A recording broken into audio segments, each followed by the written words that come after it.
let's call this lecture 8.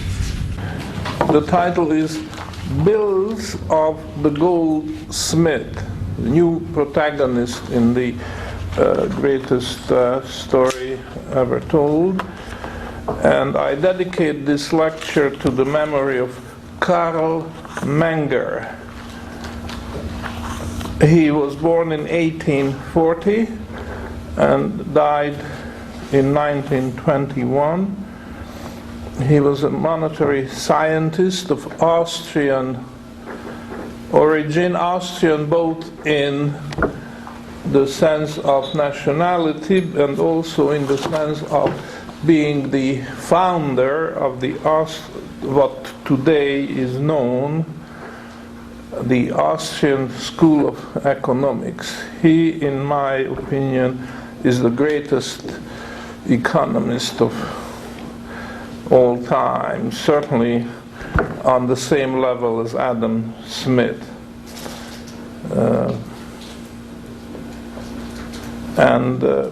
He is the author of the book which was translated into English under the title Principles of Economics.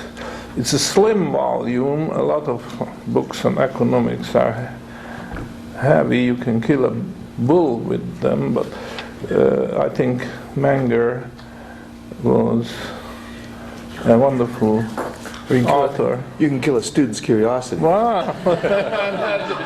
That's what they were designed for. But Menger is different, and I can recommend it. It is available in the United States. I don't know exactly where, but if you look around on the internet, there's this Amazon. I'm sure you will be able to get a copy.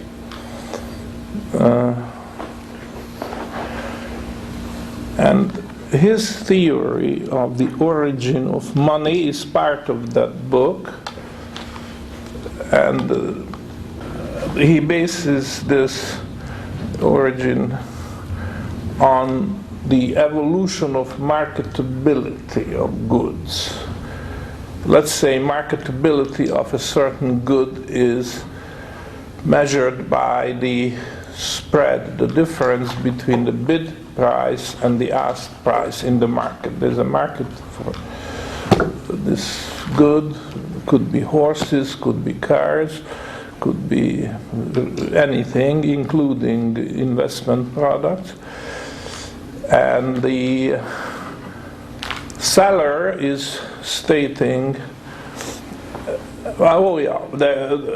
normally when you think of markets, you think of buying. You go to the store, there's a fixed price, you pay, and that's it. And the price, what you pay, is the market price. And Menger said this wasn't the case at all. In the markets, a real market, there are two prices, the asked price and the bid price. And the market maker who makes these deals states both. And the asked price is always higher than the bid price. In other words, the market maker tries to buy at the lower price and sell at the higher. And everybody else has to buy at the higher price and sell at the lower price. And that's how markets work. And Karl Menger talks about the marketability of goods. And the marketability is measured by the difference. Asked price less bid price. So when you go to the market and you want to find the best buy or the most efficient market maker, you don't ask about prices, you ask about spreads. And that applies to buying gold and silver, by the way. You might be confused that different dealers post different prices. And of course, if you ask the dealer, I'm interested in your spread, at what price are you buying and what price are you selling? the dealer will not be happy to tell you because this will give away. Of course, if he's a good one, then he will probably say, I have the smallest spread in the country. Come to me and I give you a dandy good deal. But in most cases, you have to find this out on your own, and that's the way to do it. You ask for the spread. So this concept of marketability of goods is very important. In fact, it's so important that this is the way how Karl Menger explained the evolution of certain goods, gold and silver, as monetary commodities over a period of time, could be centuries or several centuries. People found out that even if they don't need gold and silver as such, but if they supply the market, they sell,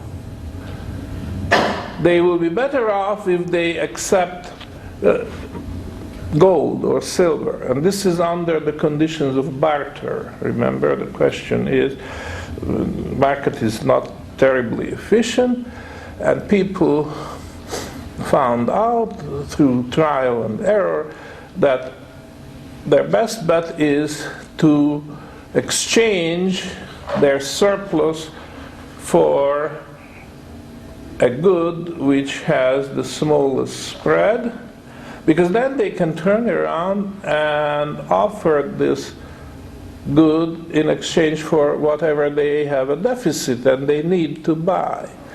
So if you think it over, you find this very reasonable. And as it happened that over a period of time, the marketability of gold and silver snowballed. They became far and away more marketable than any other good, which meant that they could be exchanged at a very small spread.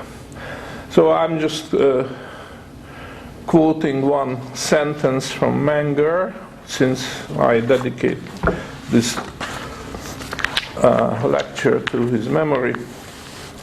The differences in the degree of marketability is of the highest significance for the theory of money. The failure to recognize this is one of the essential causes of the backward state of monetary theory. The theory of money necessarily presupposes a theory of marketability of goods. So you see, he wrote that at the end of the 19th century, and if anything, monetary theory is even more backward today. Backward in days of theory. But I think if you register this fact in your mind, even if you don't find this fact confirmed in the markets that gold and silver trade at the smallest spread, so they are this is what makes them a monetary commodity.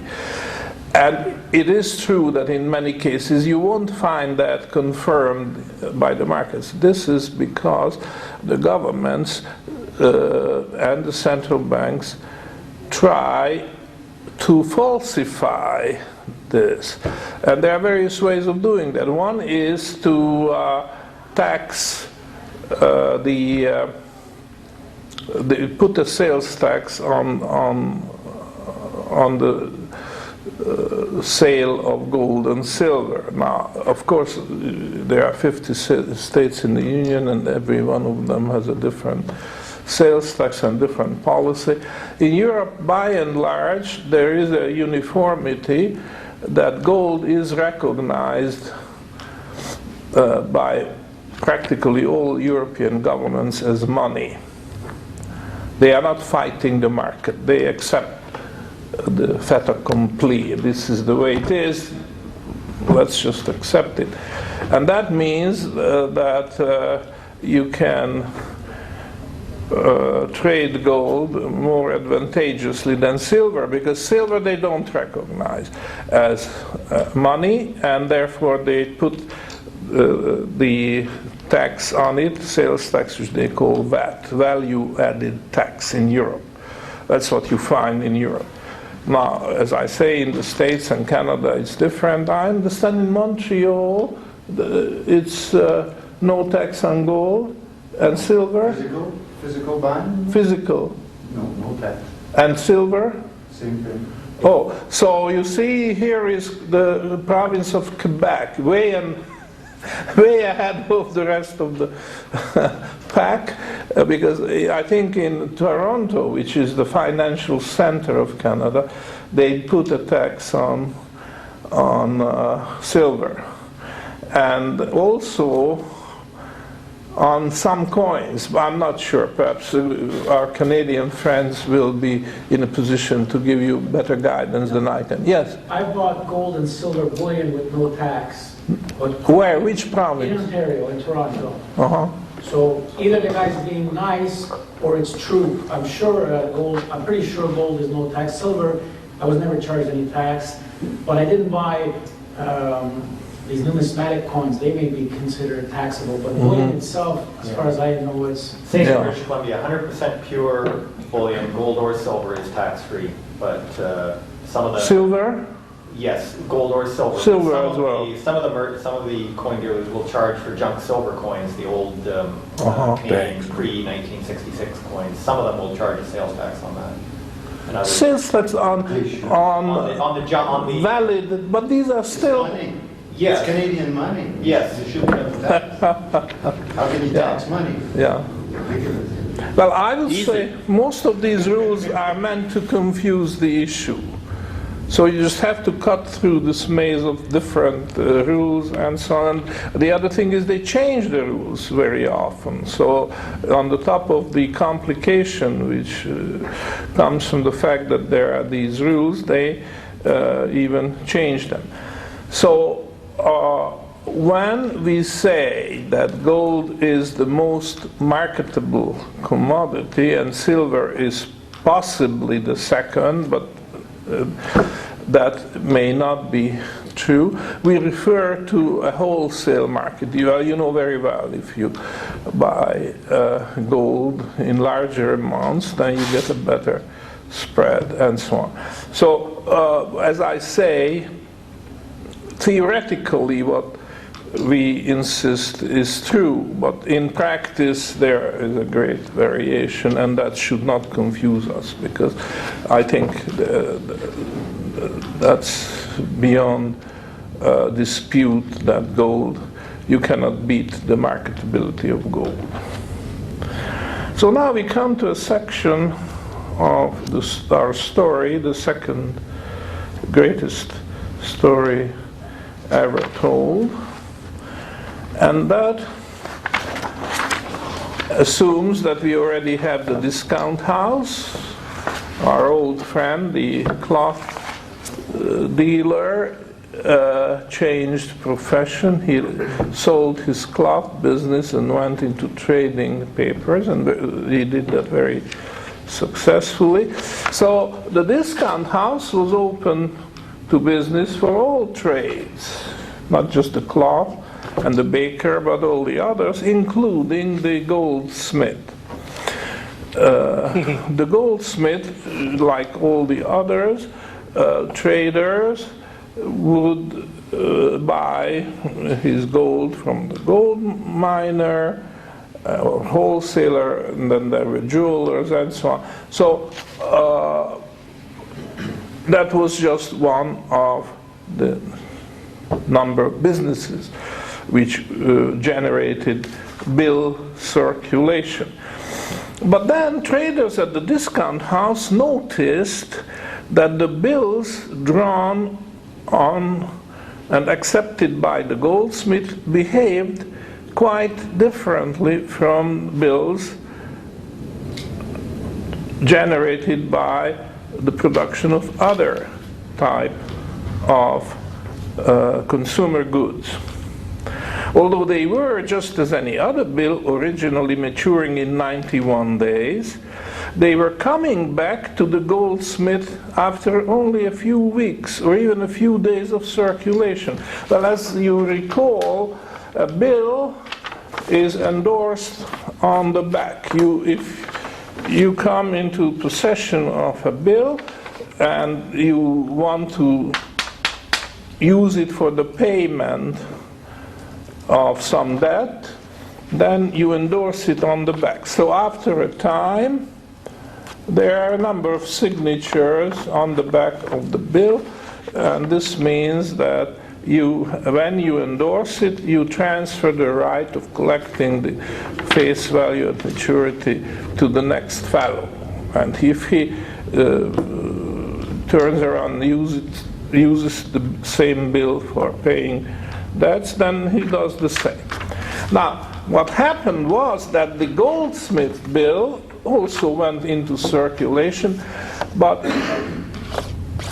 the back of the bill filled up with signature much, much faster, so that once there was no more room for another signature, the fellow who possessed that bill just had to go to the Goldsmith and ask him to give him a fresh one, because he was having problem making payments with that. So even long before the maturity, the bill came back to the Goldsmith, not because there was anything wrong with the bill per se, but simply because of this technical problem of running out of space for further endorsement. So this was an interesting observation, that the market, people in general, treated the Goldsmith's bill differently from others. They found it more convenient. Presumably what happened was that everybody who's offered a bill in payment was very happy to accept it, and if he had a choice, he said, okay, give me the Goldsmith bill, I prefer that to the other guy's bill. Not because the other guy had poor credit, that wasn't it. It was because he knew that there's just no question asked when the Goldsmith bill was offered in payment. Everybody was happy to accept it. So, when the back of the bill was filled up with signatures, it had to be returned to the Goldsmith, who substituted another one with a clean back. But this was a nuisance still, right? That you had a problem with your perfectly good means of payment. And our friend, the manager of the discount house, made a suggestion to the Goldsmith that let's try something here and see how it works. So, well, let's just review this for a moment, that the Goldsmith bill originated in this transaction, that let's say the gold miner delivered gold in gold dust or whatever, this is not important for our purposes, to the Goldsmith and billed him. And the bill was accepted by the Goldsmith under his signature, and then it became a circulating instrument which the market treated with preferential acceptance because they liked it. So the manager of the discount house suggested it to the Goldsmith that he should talk to the gold miner, that next time when he bills him, just add one sentence to the face of the bill, say, payable to bearer on demand. And that does away with this nuisance of endorsing, because it was accepted very quickly, no hanky-panky, and people could look after their own business. So that simplified payment. And the Goldsmith followed the advice, and it was working quite well. People were happy to accept this particular bill, with a difference that there was no more mention of the fellow to whom, by name, to whom the bill was payable. So this innovation eliminated the necessity of endorsing, and the Goldsmith bearer bills were taken in and paid out almost with the same ease as gold coins. Then the Goldsmith made a second interesting discovery. Now, his bearer bills kept coming home late. What that means is after they matured. Now, normally, other traders, when their bill falls due, they are on the same day at the latest, they are presented, and people demand cash. In the case of the Goldsmith, however, it was a little different, because sometimes the bill came back 1 day late, 2 days late, even a week late, and that suggested that the market found this means of payment very useful and very easy to use for payments. So much so that the bill circulated very fast. So fast indeed that there was no point in calculating and collecting the discount, because that was subject to discount all the same as all the others. The same discount rate, you had to calculate the number of days to maturity and multiply it by the prevailing discount rate, and then getting the small change for the discount. But if you have that bill only for a day, because then you pass it on to someone else, or even a fraction of the day, then the calculated discount will be so small that it's not worth your while to bother calculating and collecting it. And that's what happened. And when this happens, then you don't even pay too much attention what the maturity date is, because for your purposes it's immaterial. Well, eventually somebody noticed that this is overdue, and then of course got the gold coin for it. But that was an interesting observation, that the market treated the Goldsmith bill. When people ended the day of the business day, they went through every bill in their portfolio and separated out the Goldsmith bill, because that was different. That's almost like gold. It circulates with the same ease as gold coins. So that was the discovery what the Goldsmith made. Now, his bearer bills kept coming home late, and this was completely unknown in the experience of other merchants, some of whom tried unsuccessfully to imitate the Goldsmith in issuing bearer bills, payable to bearer on demand. It worked for the Goldsmith, but didn't work for anybody else.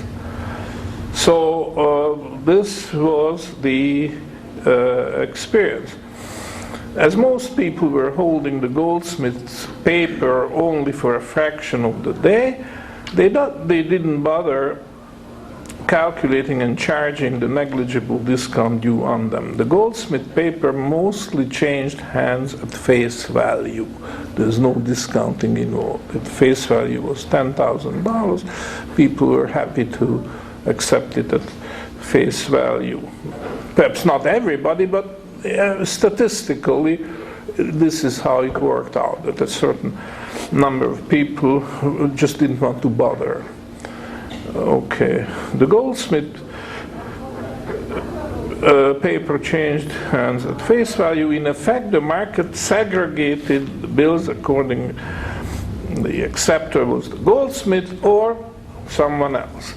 The Goldsmith bearer bills were no longer treated as an earning asset, which they were, considering their origin, but for the purposes of people who used them in trade, they didn't find this important, that it's basically an earning asset, and they treated it as a surrogate of the gold coin.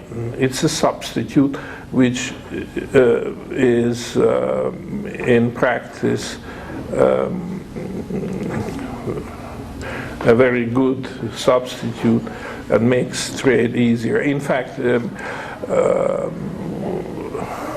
carrying it is easier and a lot of other advantages which you don't have to go into. So these bills circulated very fast, even faster than the gold coin itself. Other bills were circulating much more slowly, as they were sought after mainly as an earning asset. But the Goldsmith bill circulated as a means of exchange. These are two different purposes, but both circulated, but in a different way. And we know that the earning asset was important for many traders, especially whose business was seasonal in character, because when they were entering their slow season, they were looking forward to get those earning assets. So those of them didn't have any particular preference for the Goldsmith bill, although if they had them, they were happy to keep them because they could insist on the right of collecting if they had held long enough the Goldsmith bill. Now, the promotion of the Goldsmith's paper was a spontaneous development. There's no coercion whatsoever. It had no roots in legislation or government patent or monopoly or lobbying activities of the Goldsmith Guild. It was not involved at all. The reason was different. A bill considered more marketable if the drawer stands closer to the head of line waiting for the consumer to release his gold coin. And if you compare all the bills in circulation, the Goldsmith bill was at the head of the line. That had first call on the gold coin. Thus the bill drawn on the cloth merchant was more marketable than the one drawn on the weaver. Well, we have discussed this earlier, which in turn was more marketable than the bill drawn on the spinner. But now if you compare bills of different traders, then you found that the Goldsmith bill was more marketable than any other of these bills which were generated by trade that was rooted in the maturing consumer good on the way to the consumer. So the bill drawn on the Goldsmith was more marketable than any other one, for the simple reason that the Goldsmith was working with the very material out of which the standard of value was made, gold. So there's no real mystery in this, but it took time for this fact to sink in.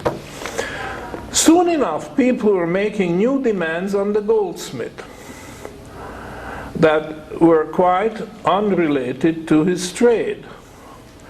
Those who had to make several smaller payments but had only one large bill in their possession, but you can imagine this happened very often, that you owned a large bill, say $100,000, but you had to make small payments. Now you had a problem, because you can't expect your partner to come up with change. So then these people went to the Goldsmith and they asked the Goldsmith to break their large bill to smaller ones.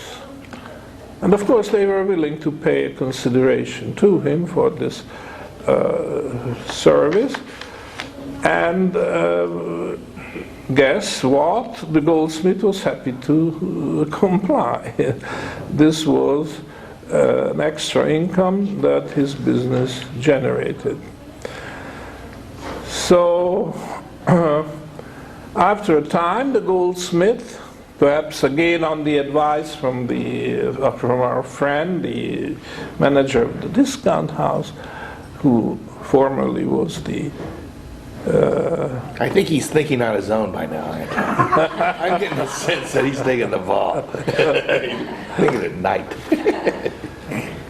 he started issuing his bills in standard denominations. Well, what's the sense of issuing a bill for 10,000, 15,500 and whatever amount when nobody ever would need this particular amount for payment, because its chances are very small.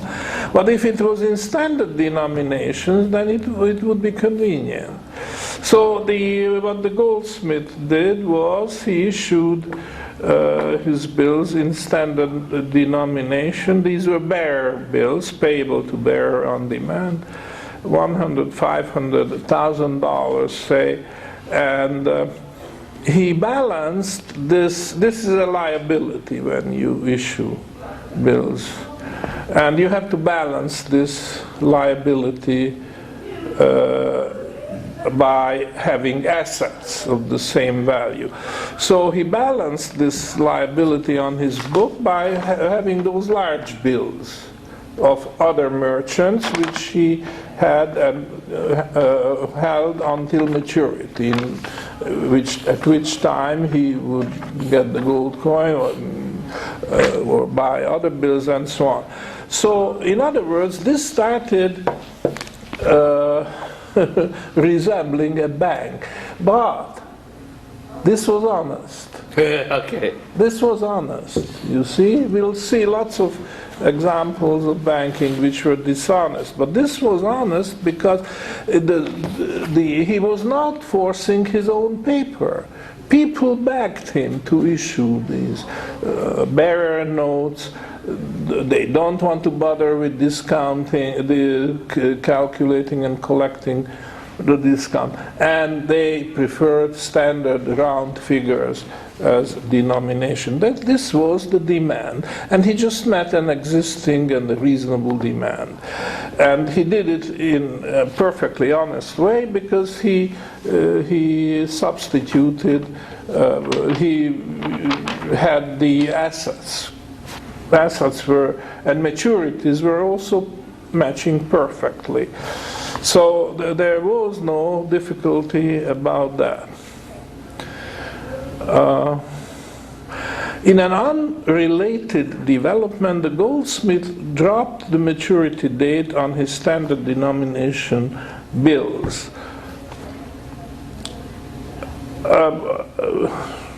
Now, you might question that. But the fact is that the market accepted it, and he saved costs. I don't mind if you reprimand the Goldsmith for dropping the maturity date, because in a way you could argue that perhaps he was just pushing his luck too far. But I would like to draw your attention to the important difference, which is this. Remember when I started the first lecture, I mentioned that the fable how paper money came into existence is an incredible story, which I, for one, find very hard to swallow. Namely, that the Goldsmith went into business with the intention of defrauding the people. He would issue fictitious gold certificates. This is to certify that there is on deposit so much gold, when there is, in fact, there was no gold. He just wanted to take advantage of the fact that his bills tended to overstay. They could circulate after maturity. So this was definitely a fraud, and what is incredible is that for hundreds and hundreds of years people have been victimized one after the other by the Goldsmith, and nobody said, ouch, let's go to court and sort this out. I find this incredible. Now, my story, which is just from my imagination, I have no proof. I can't show you documents that that's what happened. I'm just assuming that this would fit the type of behavior I'm used to, that people don't like to be cheated, they don't like to be defrauded, and they don't mind going to court and challenge if somebody has such a blatant violation of a contract that he issues fictitious certificates, you know. So I am offering an alternative explanation how the Goldsmith's business became banking business through at least more honest transformation than what is suggested by the existing literature, which I find unacceptable. So I'm not trying to make a case and defend these Goldsmiths. You're telling us he started out an honest man.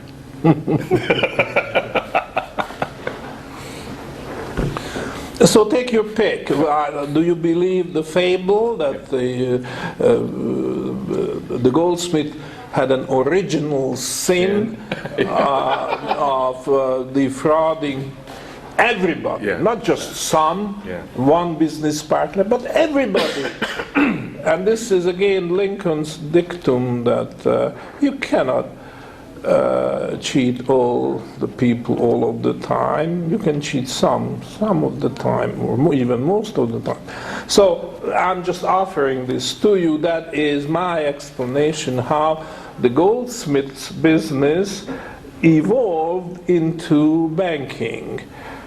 And it was not necessarily dishonest all the way.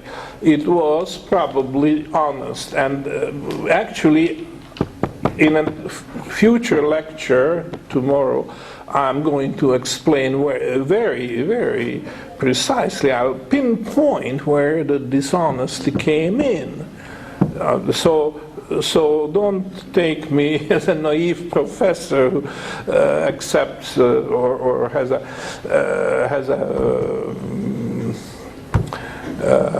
agenda to whitewash the Goldsmith, who doesn't deserve to be whitewashed. I have no vested interest. I just find this a more acceptable story, and I think it's important to find out where actually the fraud was committed, and I'm going to do that. I'm just introducing this. If you like, you can discuss it, express your own feeling and opinion about that. That's the way I see it. and perhaps we'll never know, because for some reason, much older documents are available in museums in Venice, in Florence, in Genoa, in various Italian states, much older bills of exchange. But where are the Goldsmith's bills of exchange from the 16th, 17th century?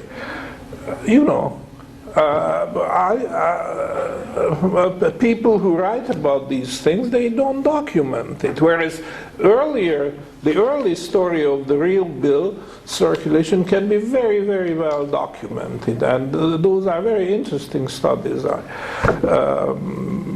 I guess we are all too old to go into that, but for young people to start and going to Venice or Florence and dig out those old, long matured bills of exchange, and then trying to make sense of the pictures like jigsaw puzzle. A very interesting topic of research. All right. So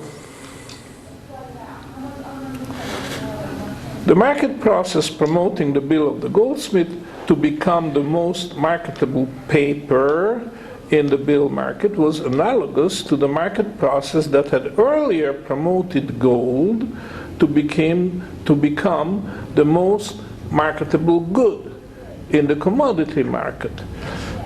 And that question, as I pointed out, was studied by Karl Menger in his very important book,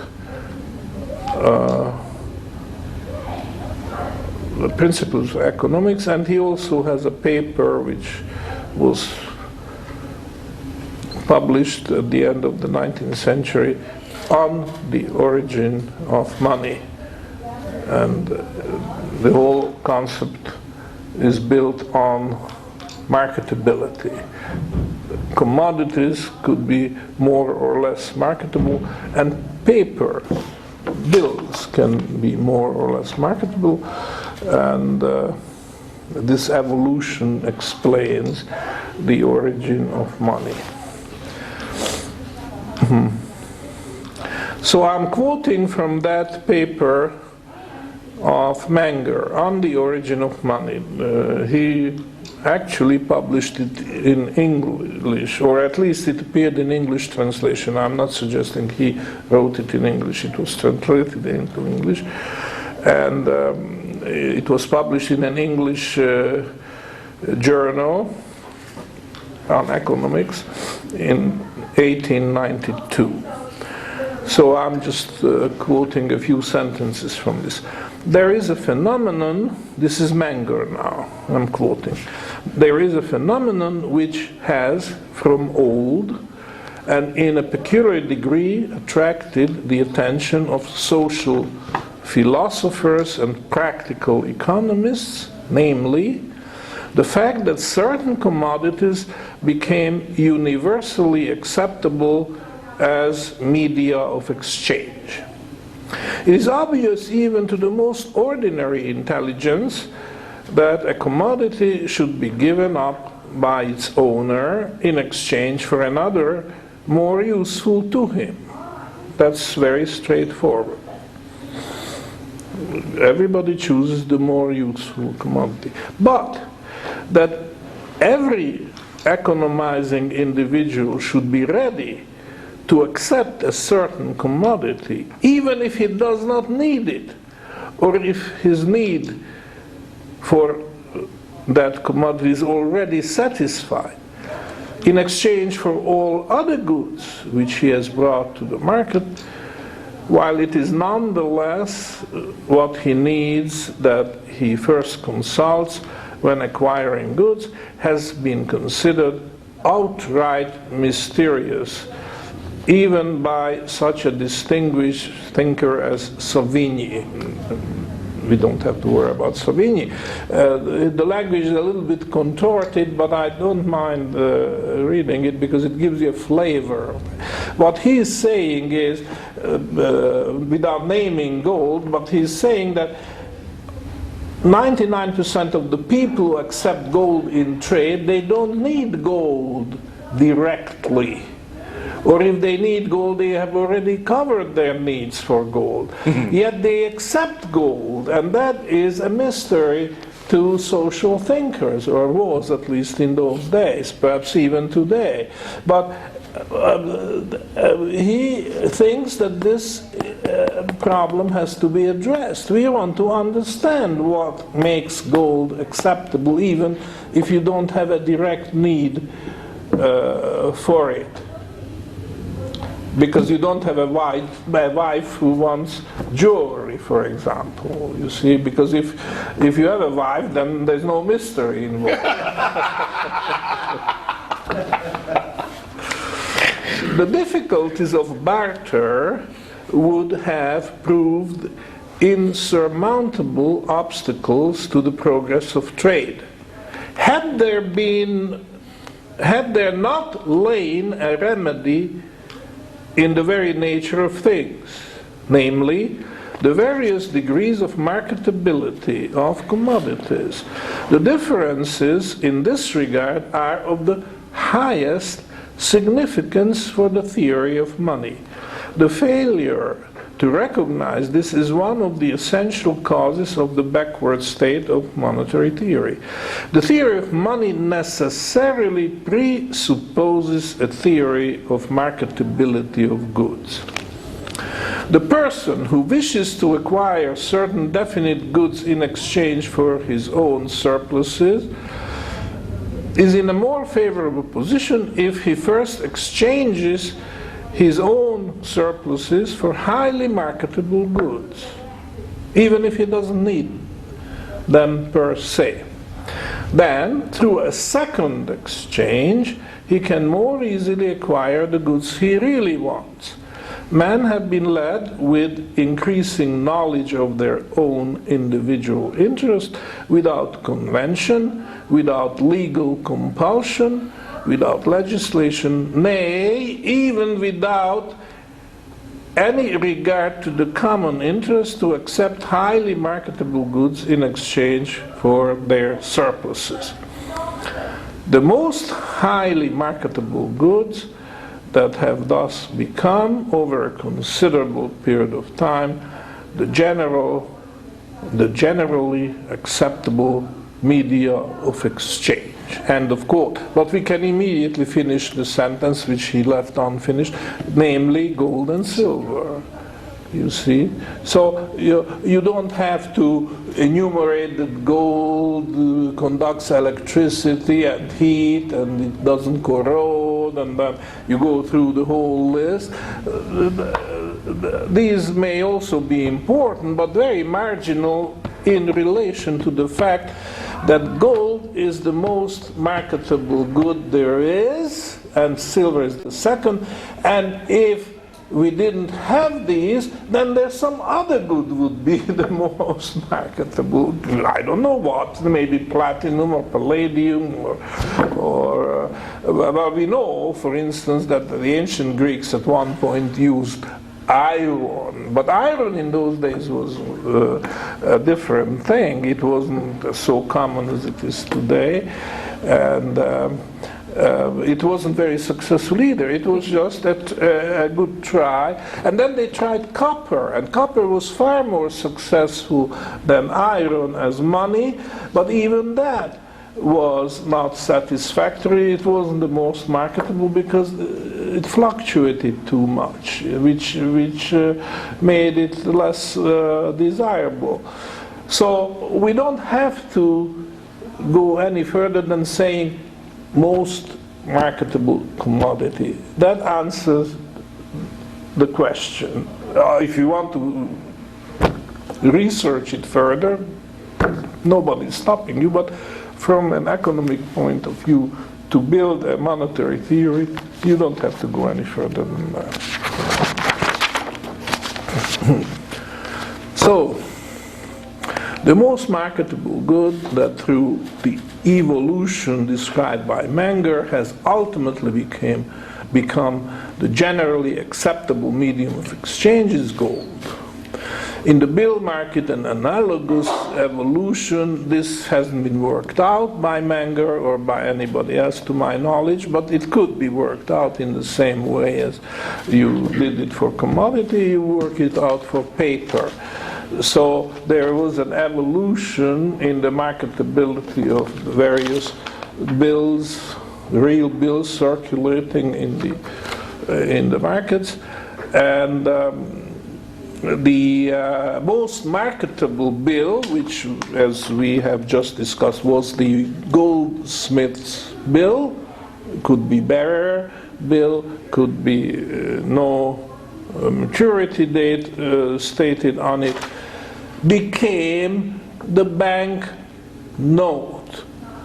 And this could have been done without committing any fraud. And I just want to nail this down. I'm not saying it was done without committing any fraud, but in principle there is no reason to commit fraud, because the whole development is the same as what happened to the precious metals, and we just as well assume that there is less fraud in the world, even if we are making a mistake by underestimating the propensity to defraud.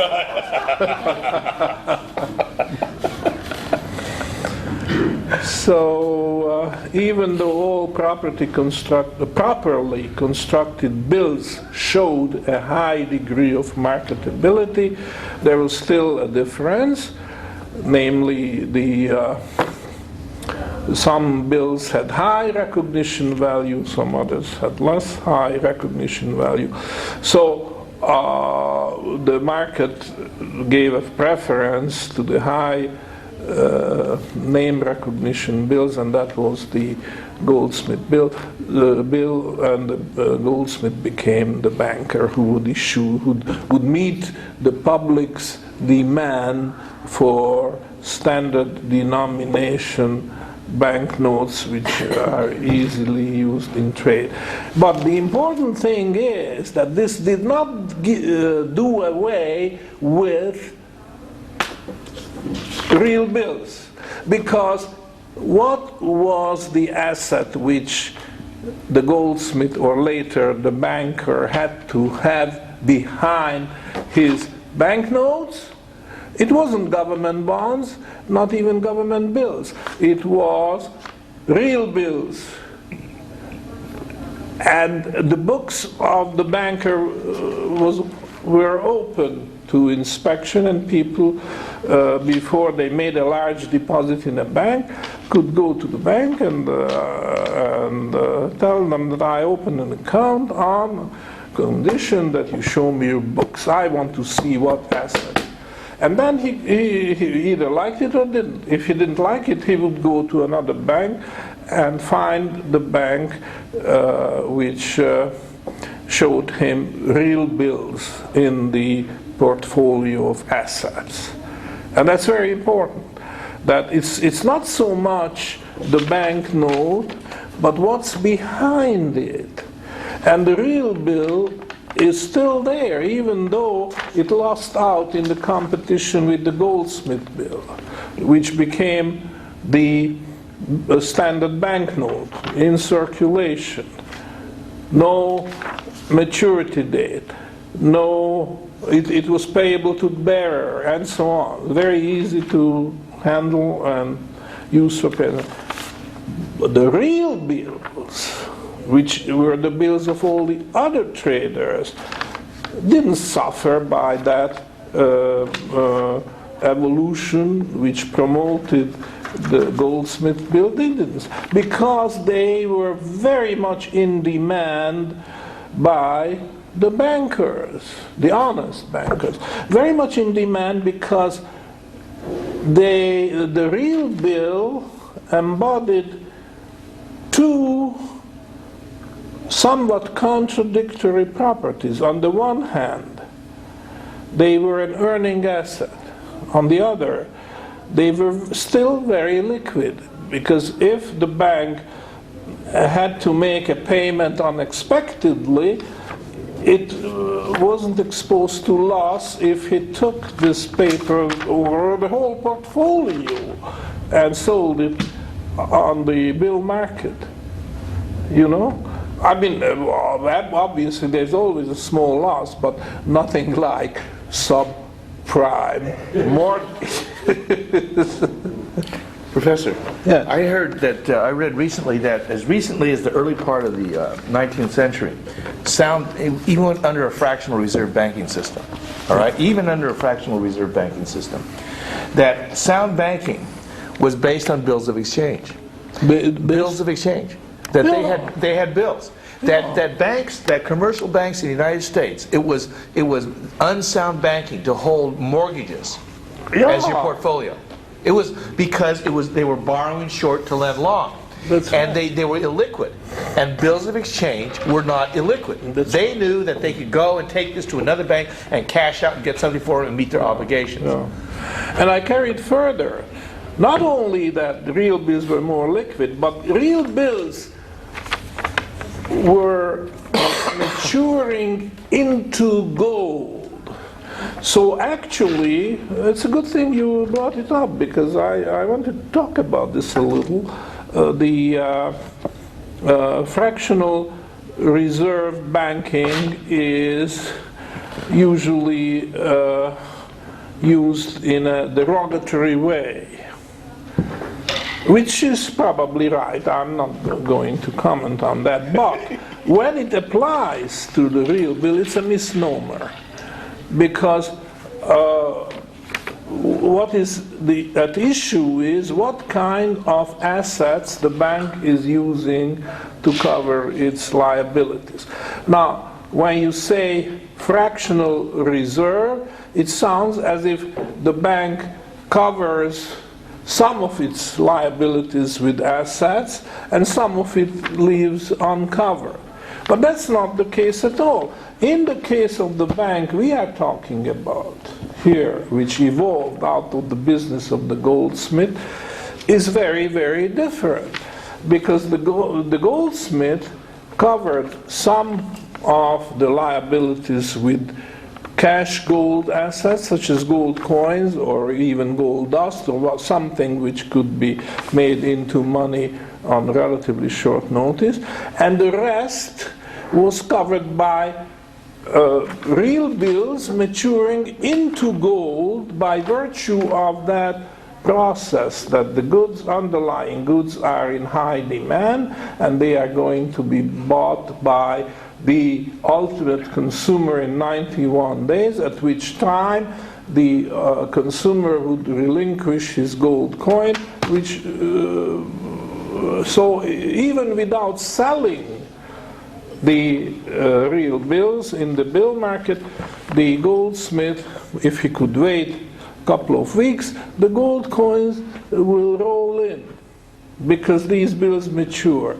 And that's not fractional coverage, that's full coverage. But there is a time element involved, and if the pressure is great and you need the cash right away, then the Goldsmith would take these real bills on other traders' merchandise and sell it in the bill market for whatever they will fetch.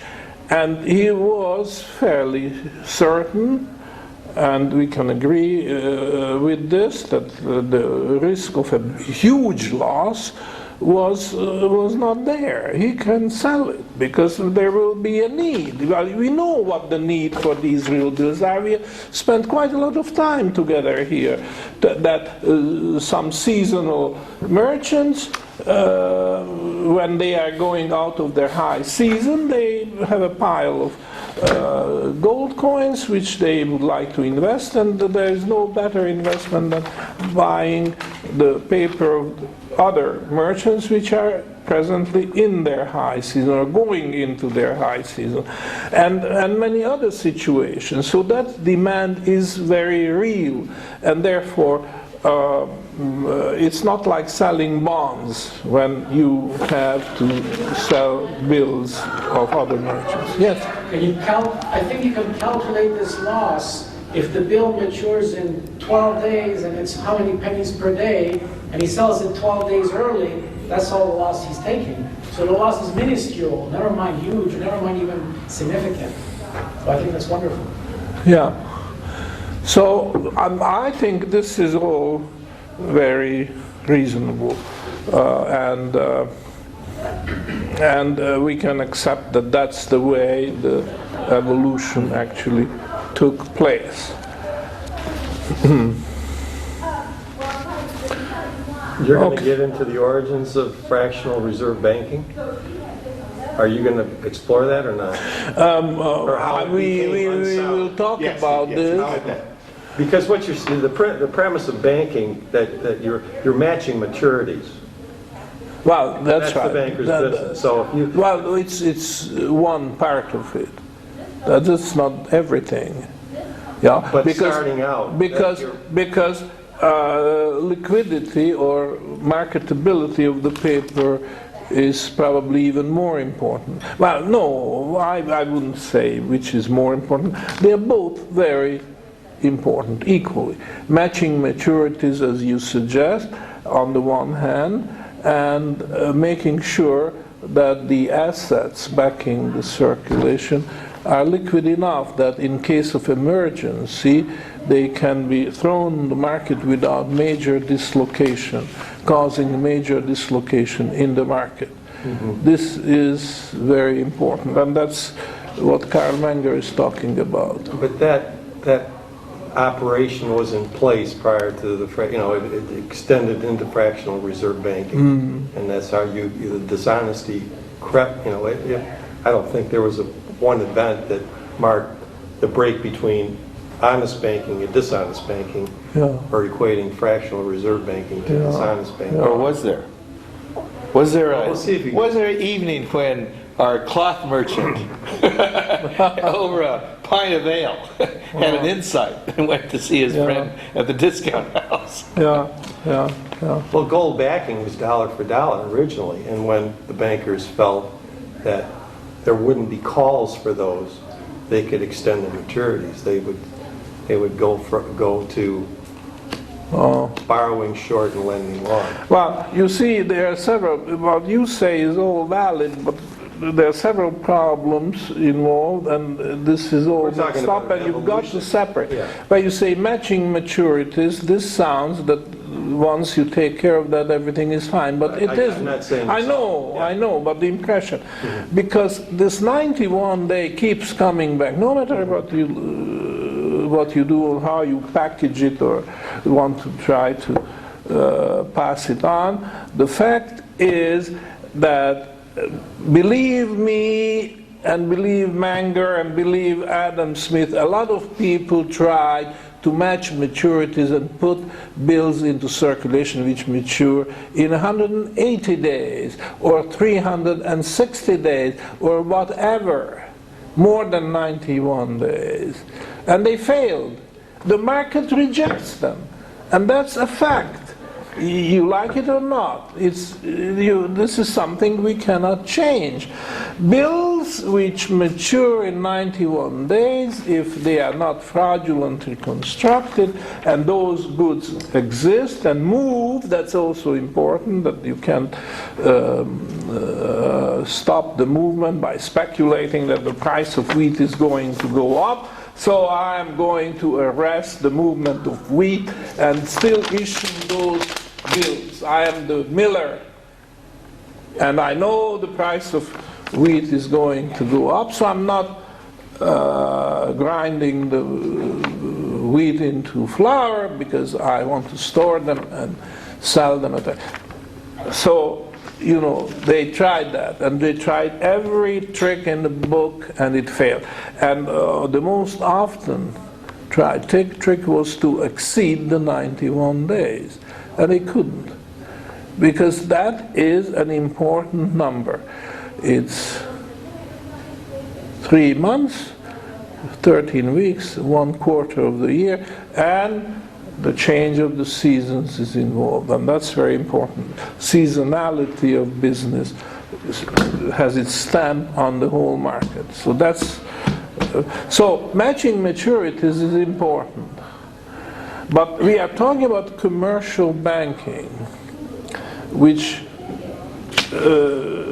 restricts the banking assets to real bills.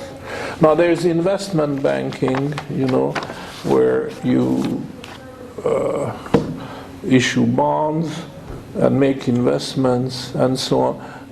Also, honest to goodness, business and matching maturities is all important. But it's a different problem. So, you really have to separate the various problems and look at them one by one. And these two stand out for our purposes, namely the liquidity or marketability of the paper, which is used on the one hand, and the what was the other?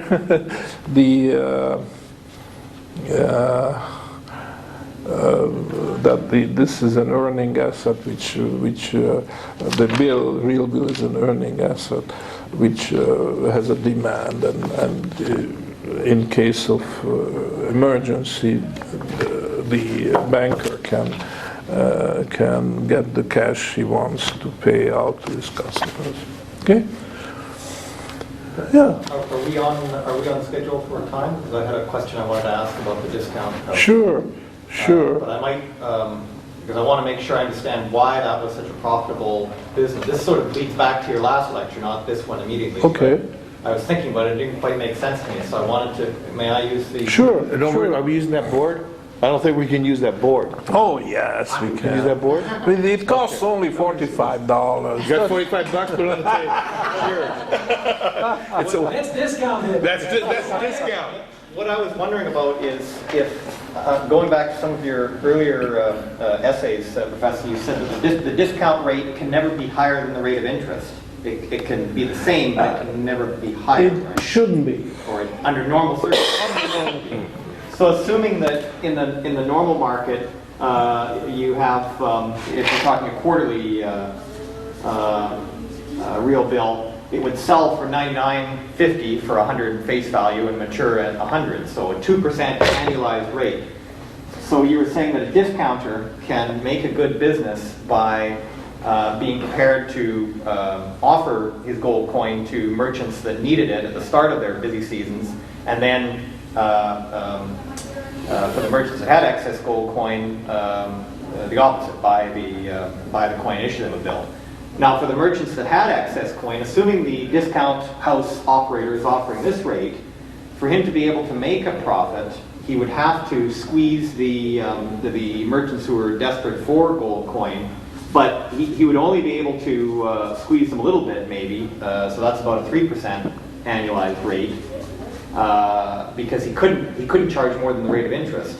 But is the profit that is the reason that the discount house operator can make a good living because he is able to simply multiply that trade several times, and then, like, let's say for sake of example, at the beginning of each quarter, let's say he did that twice, that would add 2%, and then just sat on the real bills that he had bought. That would give him a total of 4%, and now he's above a rate of interest of 3%. Now he's a viable business, a viable operation. Is that? Am I understanding the math behind it? And of course, the more times Are you talking about the discount house? Yes. Oh, discount house, yes. That's right. Yeah, the main business, the mainstay of the business is to buy the bills, and if he can pass them on at a profit, so much the better. But if he cannot, he can still collect the rate of interest. But that's not an absolute, not the rate of the discount rate, Right. which is an income. And it's a minimum income. But given fortuitous circumstances, he can improve on that, because if he sells the bill before they mature, then obviously he will do better than just the bare minimum of the discount rate. Yeah. Now, the topic of the relationship between discount rate and interest rate is a difficult topic. So let's not trivialize this. We would have to study it very carefully, and it's not part of our present job. But you are quite right. The discount rate has an upper limit. So you have to visualize the situation under what circumstances would the discount rate try to rise. And as it gets closer and closer to the rate of interest, the stability is evaporating. This is very similar to what happens in our day and age to the yield curve. Now, a normal yield curve is a rising curve, but under certain pathological circumstances, it becomes distorted. It goes up first and then starts falling. But this transition from a normal to an inverted yield curve is a revolutionary process. It involves a lot of instability. So, corresponding to that is the interplay between the discount. You know, there will be money flowing from the bond market to the bill market and back, and nobody knows what's happening, so a lot of speculation. But if the discount rate keeps a safe distance below the rate of interest, then things will be stable and no speculation will generate uncertainty. And that's the idea. And it would lead us too far to investigate what would make this. But I will mention that. And I might as well give you the word, the catchword for that. This is called, at least I call it, and some people may have taken over from me, I call it illicit arbitrage. You see, there is an arbitrage opportunity because you can buy the